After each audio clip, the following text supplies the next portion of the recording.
वंदे लोकतिलकं साततवार्ता विभूषणं अमरकृत्यसारणं प्रबोधमलोकजीवनं प्रणयप्रमथ जागदीपनं वंदे जीवन जीवनं सत्पुरुषं नमामि।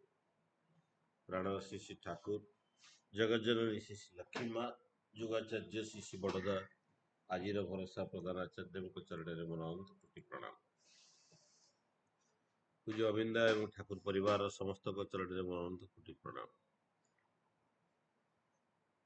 ଆଜିର ପୁଣ୍ୟ ସତ୍ସଙ୍ଗର ପୂଜ୍ୟ ପରିଚାଳକ ତଥା ଉପସ୍ଥିତ ସମସ୍ତ ପୂତ ପାଞ୍ଜାଧାରୀ ରୀତିକ ମଣ୍ଡଳୀ, ଅଧ୍ୟକ୍ଷ ମଣ୍ଡଳୀ, ଯାଜକ ମଣ୍ଡଳୀ ସମସ୍ତଙ୍କୁ ମୋର ଆଭୂମିଷ୍ଠ ପ୍ରଣାମ ଜଣାଏ।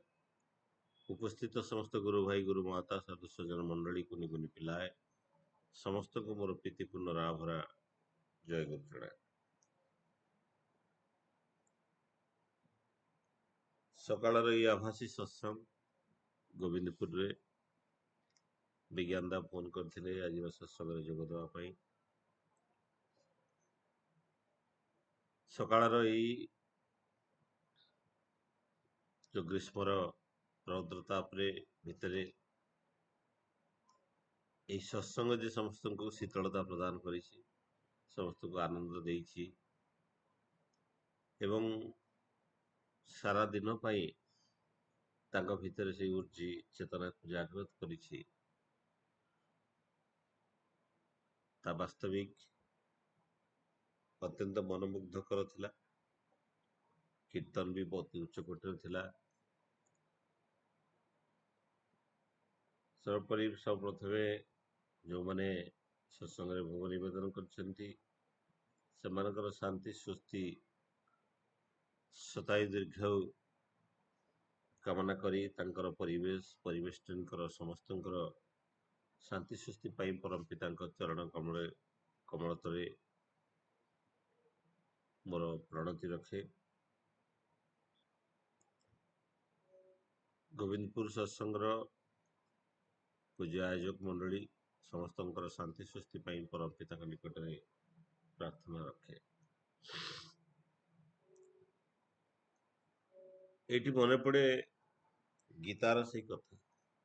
ଗୀତାରେ ଶ୍ରୀକୃଷ୍ଣ ସେଇ କଥା କହୁଥିଲେ, ସର୍ବଧର୍ମାନ ପରିତ୍ୟଜ୍ୟ ମାମ୍ ଏକଂ ଶରଣଂ ବ୍ରଜ ଅହଂ ତ୍ୱଂ ସର୍ବ ପାପେଭ୍ୟୋ ମୋକ୍ଷୟିଷ୍ୟାମି ମା ଶୁଚ। ଠାକୁରଙ୍କର ଯୋଉ ଭାବବାଣୀରେ ଠାକୁର ଅନେକ ବାର ସେଇ କଥାକୁ ଦୋହରେଇଛନ୍ତି, ଅହଂ ତ୍ୱଂ ସର୍ବ ପାପେଭ୍ୟୋ ମୋକ୍ଷୟିଷ୍ୟାମି ମା ଶୁଚ। ଠାକୁର ବାରମ୍ବାର ସେଇ କଥାଟାକୁ ଅନେକ ସମୟରେ ଠାକୁରଙ୍କର ଯୋଉ 72 ଥରର ଭାବବାଣୀ ହେଇଥିଲା, ଭାବବାଣୀ ତାଙ୍କର ଯୋଉ ମୁଖ ନିଃସୃତ ସେ ଅମୃତର ବାଣୀ ଥିଲା, ସେ ବାଣୀକୁ ଯଦି ପର୍ଯ୍ୟାଲୋଚନା କରାଯାଏ, ଯୋଉ 72 ଥର ଭାବବାଣୀ ହେଇଥିଲା, ଭାବବାଣୀଟା କଣ? ଭାବବାଣୀ ମାନେ ଠାକୁର ବେହୋସ ହେଇଯାଉଥିଲେ, ନିର୍ଜୀବ ଅବସ୍ଥାରେ ପଡି ରହୁଥିଲେ, ତାଙ୍କର ଶରୀର ବୋନଲେସ୍ ଭାବରେ, ଯେମିତି ଶରୀରରେ ହାଡ଼ ନାହିଁ, ରକ୍ତ ପିଣ୍ଡୁଳା ଭଳି ତରଙ୍ଗାୟିତ ଭାବରେ ଗତି କରୁଥିଲା। ତାଙ୍କର ନିଶ୍ୱାସ ପ୍ରଶ୍ୱାସ, ନାଡିର ସ୍ପନ୍ଦନ ସବୁ ବନ୍ଦ ହେଇଯାଉଥିଲା। ନିଶ୍ୱାସ ନ ନେଉଥିବା ମଣିଷଟାକୁ ଆଜିର ତଥାକଥିତ ବୈଜ୍ଞାନିକ ଡାକ୍ତରମାନେ ମୃତ୍ୟୁ ବୋଲି କହନ୍ତି। କିନ୍ତୁ ଯେ ବିଜ୍ଞାନର ସ୍ରଷ୍ଟା, ଯେ ଏ ସୃଷ୍ଟିର ପରମ ବିଜ୍ଞାନୀ, ତାଙ୍କ ପାଖରେ ଯେ ବିଜ୍ଞାନ ହାର ମାନେ, ଯାହାର ହୃଦସ୍ପନ୍ଦନ ବନ୍ଦ ଥାଏ, ଯାହାର ନିଶ୍ୱାସ ପ୍ରଶ୍ୱାସ ବନ୍ଦ ଥାଏ, ସେଇଭଳି ଅବସ୍ଥାରେ ତାଙ୍କ ମୁଖରୁ ଅମୃତର ବାଣୀ ଝରି ପଡେ ଏ ସୃଷ୍ଟିକୁ ଆଲୋକର ପଥ ଦେଖେଇବା ପାଇଁ। ଏଇ ଥିଲା ଭାବବାଣୀର ରହସ୍ୟ। ବିଜ୍ଞାନ କଣ ତାର ଉତ୍ତର କହିପାରେ? ଯାହାଙ୍କର ନିଶ୍ୱାସ ଚାଲେ ନା, ଯାହାଙ୍କର ନାଡିର ସ୍ପନ୍ଦନ ବନ୍ଦ ଥାଏ, ଯାହାଙ୍କ ଉପରେ ଜଳନ୍ତା କୋଇଲା ରଖିଲେ କି କଣ୍ଟା ଫୁଟେଇଲେ ଶରୀରରେ କିଛି ପରିବର୍ତ୍ତନ ଦେଖାଯାଏ ନା, କୌଣସି ସେନ୍ସ ଅର୍ଗାନ ଯେତେବେଳେ କାମ କରେ ନା, ସେଇଭଳି ଅବସ୍ଥାରେ ଯେ ମଣିଷ କଥା କହିପାରେ, ସେ କଥା କୋଉଠୁ ଆସେ? ସେଇ କସ୍ମିକ ପାୱାରରୁ ଆସେ। ସେଇ ଦୟାଲ ଧାମର କଥା, ଦୟାଲ ଧାମରୁ ସେଇ ମାନବ ସମାଜକୁ ଉଦ୍ଧାର କରିବାର କଥା ସେଇଠୁ ହିଁ ଆସିଥିଲା ଏବଂ ସେଇ ହିଁ ଥିଲା ଭାବବାଣୀର କଥା। ସେଇ ଭାବବାଣୀରେ ଠାକୁର ଥରେ କହୁଛନ୍ତି, ଅଂ ତଂ ସର୍ବ ପାପେଭ୍ୟୋ ମୋକ୍ଷୟିଷ୍ୟାମି ମା ଶୁଚ। আর ভাবনা কিরে, তুই মুসলমান, তুই হিন্দু, তুই বৌদ্ধ, তুই খ্রিস্টিয়ান ইত্যাদি যে জাতি হে, এসান আত্মার বাণী শোন। অং তং সর্ব পাপেভ্য মুখ্য হিসাবে মা শুচহ। দেখ, এটা ওটা করে করলে কিছু দেয় না, কীর্তন কর, এদেরই কাছে আসিসি, মা শক্তি আছে, আমি সব দিয়ে দেবে।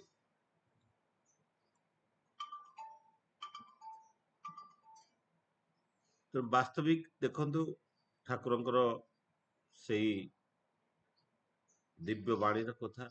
ଠାକୁର ସେ ଦିବ୍ୟ ବାଣୀରେ ଠାକୁର ତାହା ହିଁ କହୁଛନ୍ତି ଯେ ତୁମେ ହିନ୍ଦୁ ହେଇଥାଅ, ତୁମେ ମୁସଲମାନ ହେଇଥାଅ, ତୁମେ ବୌଦ୍ଧ ହେଇଥାଅ, ତୁମେ ଖ୍ରୀଷ୍ଟିଆନ ହେଇଥାଅ, ତୁମକୁ ସବୁ କିଛି ମୁଁ ଦେଇଦେବି। ଆଉ ଗୋଟେ ଭାବବାଣୀ ଠାକୁର ତା ମଧ୍ୟ କହୁଥିଲେ, ତୁମେ ହିନ୍ଦୁ ମୁସଲମାନ ଖ୍ରୀଷ୍ଟିଆନ ଯାହା ହେଇଥାଅ, ଗୋହତ୍ୟା କରିଥାଅ, ନରହତ୍ୟା କରିଥାଅ, ତୁମେ ପରମ ପିତା କହି ମୋରି ଚରଣରେ ଆଶ୍ରିତ ନିଅ, ମୁଁ ତୁମର ସମସ୍ତ ଦୁଃଖକୁ ଧୋଇଦେବି। ତେବେ ଏଇ ବାଣୀର କଥାକୁ ଯଦି ଆଲୋଚନା ଭିତରକୁ ନିଆଯାଏ, ଠାକୁର ତାହା ହିଁ କହିବା ପାଇଁ ଚାହିଁଛନ୍ତି ଯେ ମଣିଷ ଯେତେ ପାପ କରିଥାଉ, ଯେତେବେଳେ ଯାହାକି ତାଙ୍କ ବାଣୀର ପ୍ରଥମ ବାଣୀ ଥିଲା, ଶ୍ରୀକୃଷ୍ଣଙ୍କର ସେଇ ପ୍ରଥମ ବାଣୀ, ସର୍ବଧର୍ମାନ ପରିତ୍ୟଜ୍ୟ ମାମେକଂ ଶରଣଂ ବ୍ରଜ। ତେଣୁ ସର୍ବଧର୍ମକୁ, ସବୁ ଧର୍ମକୁ ତ୍ୟାଗ କରି ମୋର ଶରଣକୁ ଆସିଯାଅ। ତେବେ ଏଇଠି ଯଦି କଥା ଉଠେ, 5000 ବର୍ଷ ପୂର୍ବେ କୋଉ ଧର୍ମ ଥିଲା? କୋଉ ଧର୍ମ ଥିଲା ଯୋଉ ଧର୍ମକୁ ତ୍ୟାଗ କରିବାର କଥା ଶ୍ରୀକୃଷ୍ଣ କହିଥିଲେ?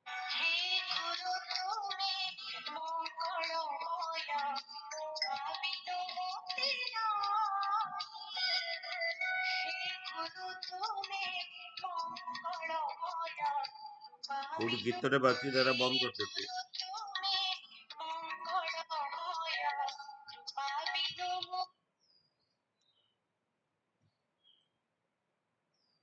ପାଞ୍ଚ ହଜାର ବର୍ଷ ପୂର୍ବେ କୋଉ ଧର୍ମ ଥିଲା ଯୋଉ ଧର୍ମକୁ ପରିତ୍ୟାଗ କରି ତାଙ୍କ ଚରଣକୁ ଆସିଯିବାର କଥା କୁହାହେଇଥିଲା? ସେତେବେଳେ ଶ୍ରୀକୃଷ୍ଣଙ୍କର ମୁଖରେ ସେଇ ବାଣୀର କଥାକୁ ଯଦି ଆମେ ଦେଖୁ, ସର୍ବଧର୍ମାନ ପରିତ୍ୟଜ୍ୟ ମାମେକଂ ଶରଣଂ ବ୍ରଜ, ସେତେବେଳେ ହିନ୍ଦୁ ଧର୍ମ ନଥିଲା, ମୁସଲମାନ ଧର୍ମ ନଥିଲା, ଖ୍ରୀଷ୍ଟିଆନ ଧର୍ମ ନଥିଲା, ନଥିଲା କୌଣସି ବୌଦ୍ଧ ଧର୍ମ, କିଛି ନଥିଲା।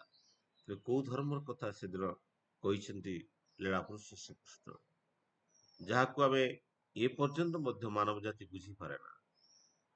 ଠାକୁର ବୁଝେଇଦେବା ପାଇଁ ଠାକୁର ତାଙ୍କୁ କହୁଛନ୍ତି। ସେଇ ବାଣୀର ତାତ୍ପର୍ଯ୍ୟକୁ ଦେଖନ୍ତୁ, ସେଇ ବାଣୀକୁ ଯଦି ଦେଖନ୍ତୁ, ସେଇ ବାଣୀ କେବଳ ଲୀଳାପୁରୁଷ ଶ୍ରୀକୃଷ୍ଣଙ୍କ ମୁହଁରେ ଫୁଟି ଉଠି ନଥିଲା, ତା ପ୍ରତ୍ୟେକ ଧର୍ମରେ ଧର୍ମ ପ୍ରତିଷ୍ଠାତା ଯିଏ ଥିଲେ ତାଙ୍କ ମୁଖରେ ମଧ୍ୟ ତାହା ହିଁ ବାଣୀ ଥିଲା। ଜେସସ୍ ଖ୍ରୀଷ୍ଟ ମଧ୍ୟ କହୁଥିଲେ, I am the we, I am the light, no one can meet the father but through the me। ତେଣୁ ସେଇ ବାଣୀ ତାଙ୍କ ଭିତରେ ଥିଲା। ତେଣୁ ମୋରି ପାଖକୁ ଆସ ଏବଂ ମୁଁ ହିଁ ହଉଛି ସେଇ ଆଲୋକର ପଥ, ଯିଏକି ପରମପିତା ଆଡକୁ ନେଇଯିବି। ବୁଦ୍ଧଦେବଙ୍କ ବାଣୀ ମୁହଁରେ ଥିଲା, ବୁଦ୍ଧଂ ଶରଣଂ ଗଚ୍ଛାମି, ଧର୍ମଂ ଶରଣଂ ଗଚ୍ଛାମି। ତେଣୁ ବୁଦ୍ଧଙ୍କ ଶରଣକୁ ଆସ, ଧର୍ମକୁ ଶରଣକୁ ଆସ। ତେଣୁ ସେଇ କଥାକୁ ଦେଖନ୍ତୁ, ଶ୍ରୀ ଠାକୁର ମଧ୍ୟ କହୁଥିଲେ, ସତ୍ସଙ୍ଗର ଆଶ୍ରୟ ଗ୍ରହଣ କର, ସତନାମ ମନନ କର, ମୁଁ ନିଶ୍ଚୟ କରି କହୁଛି ତୁମର ଉନ୍ନୟନ ଲାଗି ଚିନ୍ତା କରିବା ପାଇଁ ପଡିବ ନାହିଁ। ଦେଖନ୍ତୁ, ଏ ସବୁ ଗୁଡିକ ଯଦି ଦେଖାଯାଏ, ଏ ସବୁ ଗୁଡିକ ସେଇ ଗୋଟିଏ ଜିନିଷକୁ ମାନେ ନିର୍ଦ୍ଦେଶ କରେ ଯେ ସର୍ବଧର୍ମାନ ପରିତ୍ୟଜ୍ୟ ମାମେକଂ ଶରଣଂ ବ୍ରଜ, ମୋର ଶରଣକୁ ତୁମେ ଆସିଯାଅ, ସବୁ ଧର୍ମକୁ ତ୍ୟାଗ କରି।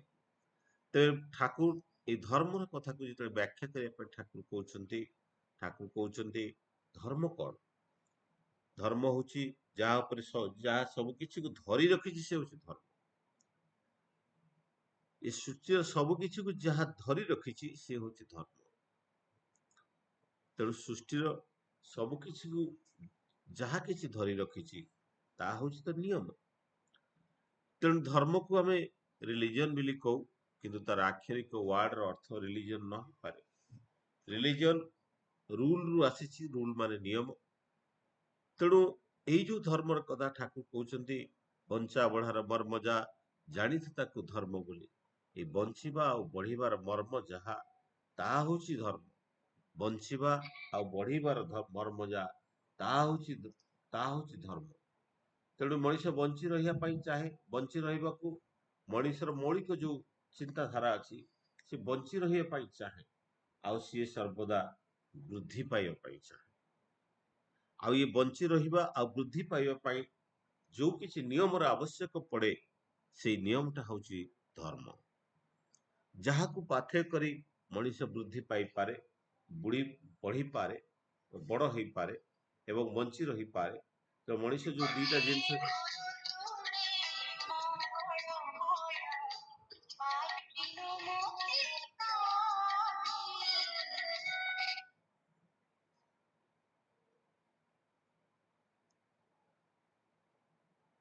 ତେଣୁ ମୌଳିକ ଧର୍ମ, ମୌଳିକ ସେଇ ସମୟରେ ଯାହା ମଣିଷକୁ ମାନେ ଧର୍ମ ବୋଲି କୁହାଯାଉଥିଲା, ତାହା ଥିଲା ସନାତନ ଧର୍ମ, ସନାତନ ସଂସ୍କୃତି। ଯାହା ସନାତନ ଧର୍ମର ପ୍ରଥମ ଯୋଉ କଥା କୁହାଯାଇଛି ଯେ ସନାତନସ୍ୟ ଧର୍ମ ସନାତନ ଧର୍ମ। ତେଣୁ ସନାତନ ରୁ ହିଁ ସନାତନ ଧର୍ମ ସୃଷ୍ଟି ହେଇଛି। ଧର୍ମ ରକ୍ଷତି ରକ୍ଷିତା, ଧର୍ମକୁ ଯିଏ ରକ୍ଷା କରେ, ଧର୍ମ ତାକୁ ରକ୍ଷା କରେ। ତେଣୁ ଏଇ ଯୋଉ ନିୟମ ଅଛି, ଏଇ ଯୋଉ ନିୟମ ବଞ୍ଚାର ବଢାର ନିୟମ ଯାହା ଅଛି, ସେ ନିୟମକୁ ଯିଏ କଣ୍ଟାଏ କଣ୍ଟାଏ ପାଳନ କରେ, ସେ ନିୟମ ହିଁ ତାକୁ ରକ୍ଷା କରେ। ଯାହା ଉପରେ ଯାହା କିଛି ସବୁ କିଛି ତିଷ୍ଠି ରହିଛି, ତାହା ହିଁ ହଉଛି ଧର୍ମ।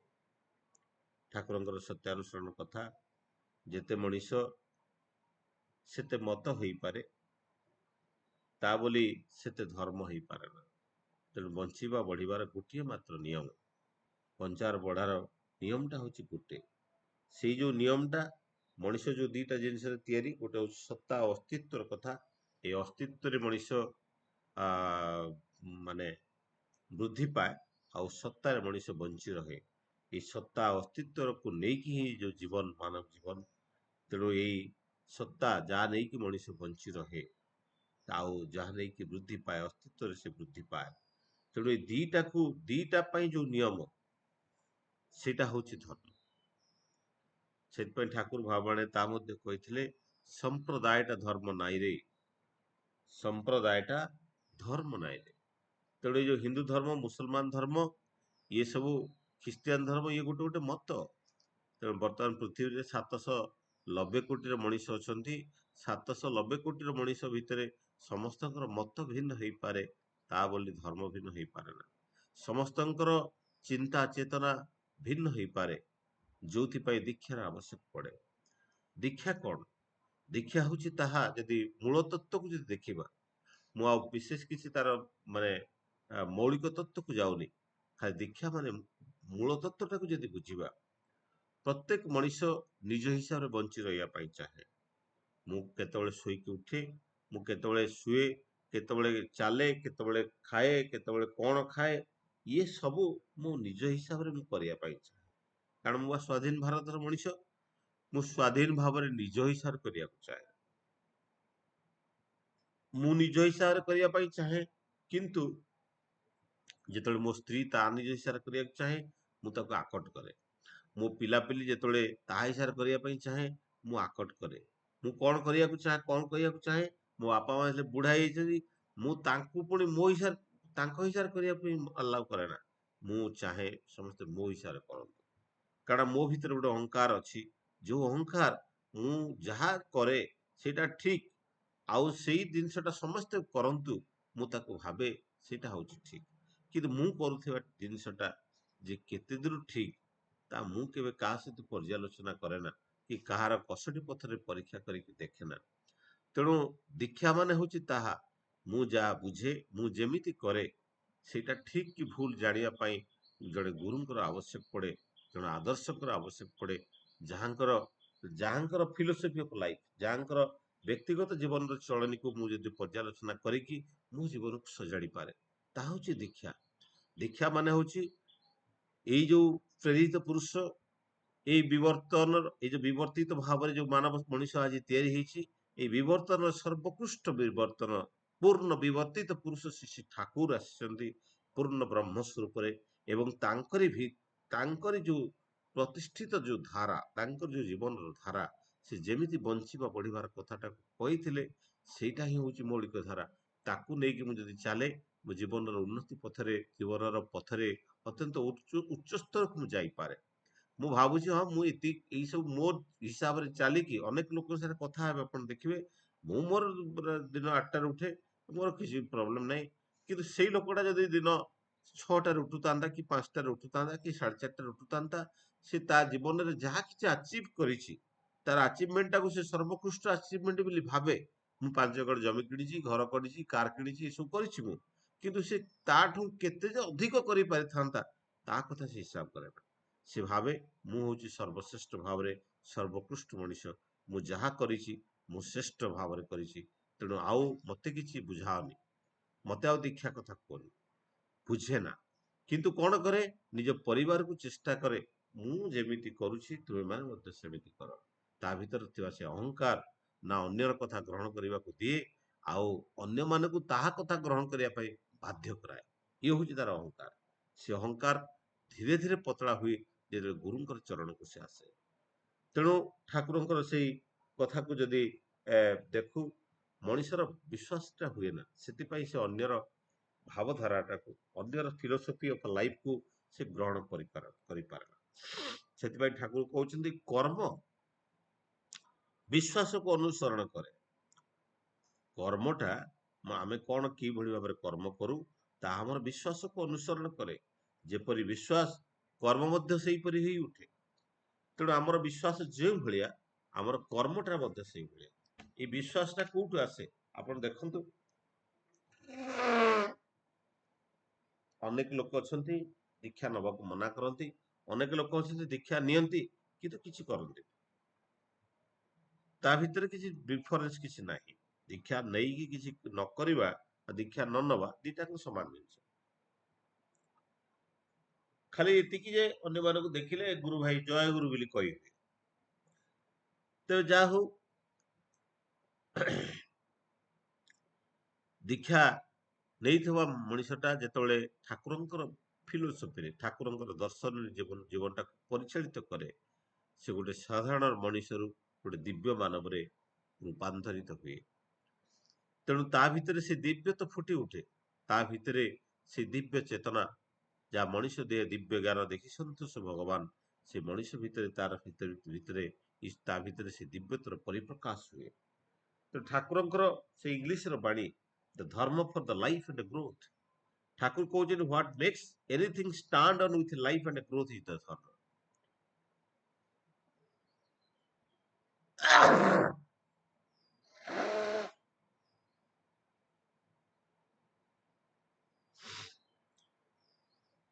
What makes anything stand on with life and growth ଯାହା ମଣିଷର ବଞ୍ଚିବା ବଢିବାର ପଥରେ ସହାୟକ ହୁଏ ତାହା ହିଁ ଧର୍ମ ଅପହୋଲ୍ଡିଂ ଅଜ୍ ଅଫ୍ ଆର ଏକ୍ଜିଷ୍ଟାନ୍ସ ଇଜ ଧର୍ମ ଯାହା ଆମର ଅସ୍ତିତ୍ୱକୁ ବଜାୟ ରଖେ ଯାହା ଆମର ଏକ୍ଜିଷ୍ଟାନ୍ସଟାକୁ ବଜାୟ ରଖିପାରେ ଅପହୋଲ୍ଡିଂ କରିକି ରଖିପାରେ ତାହା ହଉଛି ଧର୍ମ ପୁଣି ଠାକୁର କହୁଛନ୍ତି dharma is opsonin of to the life and growth opsonin ହଉଛି ଗୋଟେ ମାନେ ବ୍ଲଡ ସେରମରେ ଗୋଟେ କନଷ୍ଟିଚୁଏଣ୍ଟ ବ୍ୟାକ୍ଟେରିଆ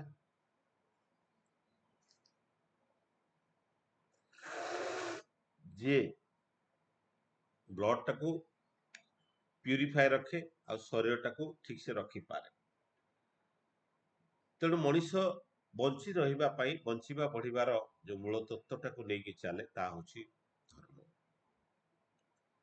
ତେଣୁ ଧର୍ମକୁ ଯଦି ମୌଳିକ ଭାବରେ ଯଦି ଆମେ ବୁଝୁ ମୁଁ ସକାଳୁ ଉଠେ ତେଣୁ ଉଠିବାର ଗୋଟେ ଧର୍ମ ଅଛି କେତେବେଳେ ଉଠିବି ସେଇଟାର ଗୋଟେ ଧର୍ମ ଅଛି ଉଠିଲା ପରେ ମୁଁ କଣ କରିବି ତାର ଗୋଟେ ନିୟମ ଅଛି ବା ତାର ଗୋଟେ ଧର୍ମ ଅଛି ମୁଁ ପ୍ରେୟାର କରିବି କି ପ୍ରେୟାର କରିବିନି ନାମ କରିବି କି କରିବିନି ଧ୍ୟାନ କରିବି କି କରିବିନି ତାହା ମଧ୍ୟ ଏକ ନିୟମ ଅଛି ବା ଧର୍ମ ଅଛି। ମୁଁ ଆମିଷ ଭକ୍ଷଣ କରିବି କି ସୁସ୍ଥ ଗ୍ରହଣ କରିବି, ତାହାର ମଧ୍ୟ ଏକ ଧର୍ମ ଅଛି, ନିୟମ ଅଛି। ସେଇ ନିୟମ ଗୁଡାକ ସବୁଗୁଡିକ ନିୟମ ପୁଞ୍ଜୀକୃତ ଭାବରେ ଅତ୍ୟନ୍ତ ସୁନ୍ଦର ଭାବରେ ଠାକୁରଙ୍କର ଆ ଭାବବାଣୀ ଭିତରେ ତାର ପରିପ୍ରକାଶ ହେଇକି ରହିଛି। ତାହା ହଉଛି ଧର୍ମ, ତାହା ହଉଛି ଧର୍ମ। ତେଣୁ ତେଣୁ ଏଇଠୁ ଅନେକ ଗୁଡ଼ିକ ନିୟମ ଅଛି, ଅନେକ ଗୁଡ଼ିଏ ନିୟମ। ଶୋଇବାର ନିୟମ, ଖାଇବାର ନିୟମ, ବସିବାର ନିୟମ, କଥା କହିବାର ନିୟମ, ବାପା ମାଙ୍କୁ ସେବା ଦେବାର ନିୟମ, ଭକ୍ତି କରିବାର ନିୟମ, ଗୁରୁ ଗୁରୁଜନଙ୍କ ପ୍ରତି ସମ୍ମାନ ଦେବାର ନିୟମ, ସ୍ତ୍ରୀ ସହିତ ସମ୍ପର୍କ ରଖିବାର ନିୟମ, ସନ୍ତାନ ସନ୍ତତିକୁ ସ୍ନେହ ଶ୍ରଦ୍ଧା ଦେବାର ମଧ୍ୟ ନିୟମ, ତାଙ୍କୁ ପାଠ ପଢେଇବାର ନିୟମ, ଏମିତି ଅସୁମାରି ନିୟମ ଅଛି ପୃଥିବୀରେ। ଏ ସବୁ ଯାକ ନିୟମକୁ ମୁଁ ଗୋଟି ଗୋଟି କରି ପାଳନ କରିବାକୁ ପଡିବ। ଏଇ ନିୟମ ଭିତରେ ମୁଁ କେତେଟା ନିୟମକୁ ଠିକ ଭାବରେ ପାଳନ କରେ, ଆଉ କେତେଟା ନିୟମକୁ ଠିକ ଭାବରେ ପାଳନ କରେ। ମୋର ପ୍ରବୃତ୍ତି ମାଫିକ ମୁଁ ପାଳନ କରେ। ତେଣୁ ଏଇ ଯୋଉ ନିୟମକୁ କିଛି ପାଳନ କରେ ବା ପାଳନ କରେ ନା, ସେଥିପାଇଁ ଶ୍ରୀକୃଷ୍ଣଙ୍କର ସେଇ କଥା ମନେ ପଡେ, ସର୍ବଧର୍ମାନ ପରିତ୍ୟଜ୍ୟ ମାମେକଂ ଶରଣଂ ବ୍ରଜ। ଠାକୁରଙ୍କର ସେଇ କଥା, ତୁ ସତନାମ ମନନ କର, ସତ୍ସଙ୍ଗର ଆଶ୍ରୟ ଗ୍ରହଣ କର, ନିଶ୍ଚୟ କରି କହୁଛି ତୋର ଉନ୍ନୟନ ପାଇଁ ଚିନ୍ତା କରିବା ପାଇଁ ପଡିବ। ସେଇ କଥାକୁ ଯଦି ଦେଖାଯାଏ, ଯଦି ସବୁ ଏସବୁ ନିୟମକୁ, ବିଭିନ୍ନ ପ୍ରକାର ନିୟମ, ଏଇ ନିୟମ ଗୁଡାକ ଅନେକ କୁସଂସ୍କାର ଭିତରେ ଅଛି। ମୋର ବାପା ଗୋଟେ ପ୍ରକାର କହେ, ମୋର ମା ଗୋଟେ ପ୍ରକାର କହେ, ପଡିଶା ଗୋଟେ ପ୍ରକାର କରନ୍ତି, ମୁଁ ତା ଭିତରେ କନଫ୍ୟୁଜ ହେଇଯାଏ। ସକାଳୁ ବାପା କହନ୍ତି ଭୋର 4:30 ଉଠିବାକୁ, ମା କହେ ନା ଆମେ ଶୋଇପଡୁ, ତୁ ଏକାଥରେ 7ଟା 8ଟା ବେଳେ ଉଠୁ, ସ୍କୁଲ ତ 8ଟା ବେଳେ ଅଛି, ଉଠି କରିବୁ କଣ? ତେଣୁ ଏଇ ଯୋଉ ଅନେକ ପ୍ରକାର ନିୟମ ଆଉ ନିୟମର ଯୋଉ ବ୍ୟତିକ୍ରମ, ଆଉ ଏଇ ନିୟମ ଗୁଡାକ ଆମେ ନିଜ ହିସାବରେ ବନଉ। ତେଣୁ ଗୋଟେ ଛୋଟ ପିଲାଟା ମନରେ ଅନେକ ବିଭ୍ରାନ୍ତି ସୃଷ୍ଟି କରେ ଏଇ ନିୟମକୁ ନେଇ। କୋଉଟା ଠିକ କୋଉଟା ଭୁଲ ସେ ବୁଝିପାରେ ନା। ସେତେବେଳେ ଘରେ ତା ବାପା କହେ ରାତି 4 4:30 ଉଠିବା ପାଇଁ, ସେ ଦେଖେ ଅନ୍ୟମାନେ ସମସ୍ତେ ଶୋଇଛନ୍ତି, ଆଉ ମା ଶୋଇଛନ୍ତି, ଆଉ ତାର ଜେଜେମା ଶୋଇଛନ୍ତି, ତାର ଘରର ଅନ୍ୟ ଲୋକମାନେ ଶୋଇଛନ୍ତି। ସେ ସେତେବେଳେ ଭାବେ ଏଇ ନିୟମଟା କଣ କେବଳ ମୋରି ପାଇଁ? ତାପରେ ସେ ନିୟମରୁ ବିଚ୍ୟୁତ ହେଇଯାଏ। ତେଣୁ ସେଥିପାଇଁ ଶ୍ରୀକୃଷ୍ଣଙ୍କର ସେଇ କଥା, ସର୍ବଧର୍ମାନ ପରିତ୍ୟଜ୍ୟ ମାମେକଂ ଶରଣଂ ବ୍ରଜ। ତେଣୁ ସବୁ ଧର୍ମକୁ ପରିତ୍ୟାଗ କରି, ଏଇ ସବୁ ନିୟମରେ କିଛି ବାନ୍ଧି ନ ହେଇ, ମୁଁ ଯଦି ତାଙ୍କ ଚରଣରେ ଚାଲିଯାଏ, ତାଙ୍କ ନିର୍ଦ୍ଦେଶିତ ପଥରେ ଜୀବନଟାକୁ ଅତିବାହିତ କରେ, ତେବେ କଣ ହୁଏ? ତାଙ୍କ ନିର୍ଦ୍ଦେଶିତ ପଥ ହଉଛି, ତାଙ୍କ ଚରଣାବିନ୍ଦ ହଉଛି, ତାହା ହିଁ ଯୋଉ ପଞ୍ଚ ନୀତିର ନିୟମ, ଯୋଉ ପଞ୍ଚ ନୀତି ହଉଛି, ଯୋଉ ନୀତି ଯଜନ ଯାଜନ ଇଷ୍ଟବୃତ୍ତି ସୁସ୍ଥିର ସଦାଚାର, ଏଇ ନିୟମକୁ ଯେତେବେଳେ କଣ୍ଟାଏ କଣ୍ଟାଏ ପାଳନ କରେ, ସବୁ ଧର୍ମ ଆପେ ଆପେ ତାରି ଭିତରେ ବିଲୀନ ହେଇଯାଏ। ସର୍ବଧର୍ମାନ ପରିତ୍ୟଜ୍ୟ ମାମେକଂ ଶରଣଂ ବ୍ରଜ। ସବୁ ପ୍ରକାର ନିୟମକୁ ଯଦି ଭାଙ୍ଗି ଦେଇକି ମୁଁ ଯଦି ତାଙ୍କ ନିୟମରେ ଚାଲେ, ତାହେଲେ ସବୁ ଗୁଡାକ ନିୟମ ସୁଠୁର ଭାବରେ, ସୁନ୍ଦର ଭାବରେ, ସୁଷ୍ଠୁ ଭାବରେ ତା ମୋ ଜୀବନରେ ଅତିବାହିତ ହୁଏ। ଯେତେବେଳେ ମୁଁ ଠାକୁରଙ୍କର ସେଇ ଭାବଧାରାରେ ନିଜ ଜୀବନକୁ ପରିଚାଳିତ କରେ, ସକାଳୁ ଉଠିକି ନାମ ଧ୍ୟାନ କରେ, ଏବଂ ପ୍ରାତ ବିନତି କରେ, ସନ୍ଧ୍ୟାରେ ପ୍ରାତ ବିନତି ତୁଳି ଧରେ, ଦିନରେ ନାମ କରେ, ଧ୍ୟାନ କରେ, ପ୍ରତି କଥାରେ ମୁଁ ଯୁଆଡେ ଯାଏ ଯଦି କହିକି ଯାଏ ଠାକୁର ମୁଁ ଏଇଟା ଏଇ କାମ କରିବାକୁ ଯାଉଛି, ଠାକୁର ଏ କାମ କରୁଛି, ତାହେଲେ ମୋ ଜୀବନରେ କେବେ ଭୁଲ ମଧ୍ୟ କରେ ନା। ମୋ ଭିତରେ ଠାକୁର ତ ଜାଗ୍ରତ ହେଇ ଉଠନ୍ତି। ଯୋଉ ଠାକୁରତ୍ୱର ଜାଗ୍ରତର କଥା କୁହାଯାଇଥିଲା, ଠାକୁର ତ ସେତେବେଳେ ଜାଗ୍ରତ ହେଇ ଉଠନ୍ତି ମଣିଷ ଭିତରେ। ସେ ଠାକୁର ତ ଜାଗ୍ରତ ହେଇ ଉଠିଲେ, ଠାକୁର ଯାହା କହୁଥିଲେ ଯେ ମାନେ ଈଶ୍ୱର ଦେବଗାନ ଯୋଉଟା କୁହାହେଇଥିଲା, ଦେଖି ସନ୍ତୋଷ ଭଗବାନ। ତେଣୁ ଠାକୁର ତାକୁ ମଧ୍ୟ କହୁଥିଲେ ଯେ ପ୍ରତ୍ୟେକ ମଣିଷ ହଉଛନ୍ତି ଗୋଟେ ଗୋଟେ କ୍ଷୁଦ୍ର ଆ ଭଗବାନ। ସମସ୍ତଙ୍କ ଭିତରେ ସେ ଦିବ୍ୟତ୍ୱ ଅଛି, କିନ୍ତୁ ମଣିଷ ଯେତେବେଳେ ସେ ଦିବ୍ୟର ପରିପ୍ରକାଶଟାକୁ ଅନୁଭବ କରିପାରେ, ସେଇ ଈଶ୍ୱର କୋଉଠି ବାହାରେ ନାହାନ୍ତି। ସେଇ ଠାକୁର ତ ଆଲୋଚନା ପ୍ରସଙ୍ଗରେ କହୁଥିଲେ ଈଶ୍ୱର ପ୍ରାପ୍ତି ବା ଈଶ୍ୱରତ୍ୱ ପ୍ରାପ୍ତି। ଈଶ୍ୱର ପ୍ରାପ୍ତି କେବେ ହେଲେ ସମ୍ଭବ ହେଇନଥାଏ। ଈଶ୍ୱର କୌଣସି ଏକ ବସ୍ତୁ ନୁହେଁ ଯାହାକୁ ପ୍ରାପ୍ତ କରାଯାଏ, କିନ୍ତୁ ଈଶ୍ୱରତ୍ୱ ପ୍ରାପ୍ତି, ତା ଭିତରେ ଥିବା ସେଇ ଯୋଉ ଆତ୍ମିକ ଚେତନା ବା ତା ଭିତରେ ଥିବା ସେ ଈଶ୍ୱରକୁ ଯଦି ଜାଗ୍ରତ କରି ଦେଇଛି ପାରେ, ତା ଭିତରେ ଦୟା କ୍ଷମା କରୁଣା ଭାବରେ ଯେତେବେଳେ ଉଦ୍ବିଗ୍ନ ହୁଏ, ପରିପ୍ରକାଶ ହୁଏ, ତାହା ହଉଛି ଈଶ୍ୱରତ୍ୱ ପ୍ରାପ୍ତି, ତାହା ହଉଛି ଠାକୁରତ୍ୱ ପ୍ରାପ୍ତି। ଠାକୁରତ୍ୱକୁ ଜାଗ୍ରତ କରି ଦେଇପାର, ତେଣୁ ଅର୍ଥ ମାନ ଯଶ ଇତ୍ୟାଦି ପାଇବା ଆଶାରେ ମୋତେ ଠାକୁର ସଜାଇ ଭକ୍ତ ହୁଅ ନାହିଁ, ସାବଧାନ ହୁଅ ଠକିଯିବ। ତୁମର ଠାକୁର ତ ଜାଗ୍ରତ ନହେଲେ କେହି ତୁମର କେନ୍ଦ୍ର ବି ନୁହନ୍ତି, ଠାକୁର ବି ନୁହନ୍ତି, ଫାଙ୍କି ଦେଲେ ତାହା ହିଁ ପାଇବ। ତେଣୁ ଠାକୁର ତାଙ୍କର ମୂଳ ବୈଶିଷ୍ଟ୍ୟକୁ ଯେତେବେଳେ ଆମେ ଠାକୁରଙ୍କୁ ଗ୍ରହଣ କରିବା ମାନେ, ଠାକୁରଙ୍କୁ ଜାଗ୍ରତ କରିବା ମାନେ ତାଙ୍କର ମୂଳ ବୈଶିଷ୍ଟ୍ୟକୁ ଗ୍ରହଣ କରିବା। ଠାକୁର କଣ ଚାହୁଁଥିଲେ? ଠାକୁର ଚାହୁଁଥିଲେ ଏଇ ମାନବ ଜାତିର କଲ୍ୟାଣ। ପ୍ରତ୍ୟେକ ମଣିଷ ପାଖରେ ଆମକୁ ପହଞ୍ଚିବାକୁ ପଡିବ ଡିପି ୱାର୍କ ମାଧ୍ୟମରେ। ସମସ୍ତଙ୍କୁ ମାନେ ଉଜ୍ଜୀବିତ କରିବାକୁ ପଡିବ ଠାକୁରଙ୍କର ସେଇ ବିଭୁ ପ୍ରେମରେ। ଏବଂ କଳିଯୁଗର ସର୍ବଶ୍ରେଷ୍ଠ ଦାନ ହଉଛି ଏଇ ଧର୍ମ ଦାନ। କଳିଯୁଗରେ କୌଣସି ଅର୍ଥ ଦାନ ସର୍ବଶ୍ରେଷ୍ଠ ଦାନ ନୁହେଁ। ସେଥିପାଇଁ ଠାକୁର ଭାବଣରେ ତାହା ମଧ୍ୟ କହିଥିଲେ, ଅନ୍ୟ ବଞ୍ଚାଇ ନିଜେ থাকে, ଧର୍ମ ଚାଲେ ଜାନିস তাকে, ଧର୍ମ ବାଲେ ଜାନିস ତାକେ। ଅନ୍ୟ ବଞ୍ଚାଇ ନିଜେ থাকে, ଧର୍ମ ବାଲେ ଜାନିସ୍ ତାକେ। ଅନ୍ୟକୁ ବଞ୍ଚେଇ ନିଜେ ବଞ୍ଚି ରହିବା ହଉଛି ଧର୍ମ। Live and let live. ନିଜେ ବଞ୍ଚ ଆଉ ଅନ୍ୟକୁ ବଞ୍ଚିବାରେ ସାହାଯ୍ୟ କର। এই লিট ଆଣ୍ଡ ଲେଟ୍ ଲିଭ୍କୁ ଆମେ ଅନେକ ଭାବରେ କରିପାରୁ। ଖାଅ ଏବଂ ଅନ୍ୟକୁ ଖାଇବାରେ ସାହାଯ୍ୟ କର। ନିଜେ କମାଅ, ନିଜେ ରୋଜଗାର କର, ଅନ୍ୟକୁ ରୋଜଗାର କ୍ଷମ କରିବାରେ ସାହାଯ୍ୟ କର। Live and let live. ନିଜେ ଶାନ୍ତିରେ ରୁହ, ଅନ୍ୟମାନଙ୍କୁ ଶାନ୍ତିରେ ରହିବାକୁ ସାହାଯ୍ୟ କର। ଏ ସବୁ ପାଇଁ ପ୍ରଯୁଜ୍ୟ। Live and let live. ନିଜେ ବଞ୍ଚ ଆଉ ଅନ୍ୟକୁ ବଞ୍ଚିବାରେ ସାହାଯ୍ୟ କର। ଆଉ ତାହା ହିଁ ହେଉଛି ଧର୍ମର ମୂଳ ତତ୍ତ୍ୱ। ତେଣୁ ଆ ଧନୀ ଦରିଦ୍ର ସେ ଯିଏ ବି ହଉ, ସମସ୍ତେ ଠାକୁରଙ୍କର ସେଇ ଭାବଧାରା ନିୟମକୁ ଯେତେବେଳେ ପାଳନ କରେ, ସେ ତା ଜୀବନରେ ବଡ ମଣିଷ ହେଇପାରେ। ଠାକୁରଙ୍କୁ ସେଦିନ ପ୍ରଶ୍ନ କରାହଉଛି, ଧର୍ମ ପାଇଁ ଆମମାନଙ୍କ ଜୀବନ ନା ଆମମାନଙ୍କ ଜୀବନ ପାଇଁ ଧର୍ମ? ମାନେ ଏଇ ଯୋଉ ନିୟମ ଗୁଡାକ କରାଯାଇଛି, ଏଇଟା ମାନେ ଏଇ ନିୟମ ଗୁଡାକ ଆମ ବଞ୍ଚିବା ପାଇଁ, ନା ଏ ନିୟମ ହିଁ ଆମକୁ ଜୀବନ ଦେଇଛି? ଠାକୁର କହୁଛନ୍ତି ଠାକୁର କହୁଛନ୍ତି ଧର୍ମ ପାଇଁ ହିଁ ଜୀବନ। ଏ ଧର୍ମ ଅଛି ବୋଲିକି ଆମ ଜୀବନ ଅଛି, ଆମେ ବଞ୍ଚିଛେ, ଆମେ ଜନ୍ମ ନେଇଛେ। ଯଦି ଏ ଧର୍ମ ନଥାନ୍ତା, ଏ ସୂର୍ଯ୍ୟ ତାର ପ୍ରତିନିୟତ ତାର ଧର୍ମକୁ ପାଳନ କରେ। ସେ ସକାଳ ହେଲେ ଉଠେ ପୂର୍ବ ଆକାଶରେ, ଆଉ ପଶ୍ଚିମ ଆକାଶରେ ସେ ପୁଣି ବିଲୀନ ହେଇଯାଏ। ସେ ଯଦି ତା ନିୟମକୁ ମାନୁ ନଥାନ୍ତା, ତାହେଲେ ଆମେ ମଧ୍ୟ ନଥାନ୍ତେ। ତେଣୁ ସେଥିପାଇଁ ଠାକୁର କହୁଛନ୍ତି ଧର୍ମ ଭିତରେ ଜୀବନ୍ତ ରହିଛି, ତଦୁପରି ଅଛି ବୁଦ୍ଧି। ତେଣୁ ଜୀବନ ଓ ଧର୍ମ ଦୁଇଙ୍କ ମଧ୍ୟରେ ଧର୍ମ ହିଁ ହଉଛି ବ୍ୟାପକ। ଧର୍ମଟା ହଉଛି ବ୍ୟାପକ, ଜୀବନଟା ବ୍ୟାପକ ନୁହେଁ, ଧର୍ମଟା ହଉଛି ବ୍ୟାପକ। ତେଣୁ ମୁଁ ବୁଝେ ଧର୍ମ ପାଇଁ ହିଁ ଜୀବନ, ଧର୍ମ ପାଇଁ ହିଁ ଜୀବନ। ଏ ଧର୍ମ ଅଛି ବୋଲିକି ଆମ ଜୀବନ ଅଛି। ଧର୍ମ କହିଲେ ଯଦି ବଞ୍ଚିବା ବଢିବାକୁ ବାଦ ଦେଇ ଅନ୍ୟ କିଛି ବୁଝାଯାଏ, ସେ ଧର୍ମ ସହିତ ଜୀବନର ସମ୍ବନ୍ଧ କେତେ ଟିକେ, ତା ମୁଁ ବୁଝିପାରେ ନା। ଇଏ ହଉଛି ଠାକୁରଙ୍କର କଥା।